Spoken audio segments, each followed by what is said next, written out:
Кезінде оқымағансың ғой дейсің бе? Қазір жүрсің далада балшық болып деп жатсың, иә, бауырым? Мүмкін айтуың рас шығар. Бұл жерде бәрі сауат жігіттер, если что, айтып қояйын, бауырым. Высший сотрудник та бар, бұл жерде қызыл дипломмен оққандар да бар. Бұл жерде бәрі сауат жігіттер. Сауатсыз болсақ, мына үйді кім салады, айтшы, бауырым. Оқымаған болсақ, мына үйлерді кім салады? Айтшы соны. Балшық болып жүрсіңдер дейсің. Олай жазба, бауырым. Нормально. Бұл сөздер жазшы. Еркексің ғой. Жазған сөзіне қарағанда еркек сияқтысың вроде. Саңа ренжімеймін. Олай жазба, жаман нәрсе. Сауатсыз болса, мыналардың бәрін істеп жүр, жігіттер. Осылардың арқасында қаншама халықтың үйлі болып жатыр.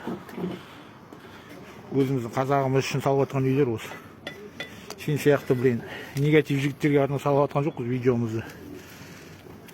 Әр қазағым жалғызым деп күннің суығында, жаңбырында, аязында, жүрік ыстысында осылай. Солай емес па, бауырым? Еріп жүрде ешкім жоқ. Так что андай-мындай сөздер жаза берме. До того бір сауатты адам құсау жаздың ғой.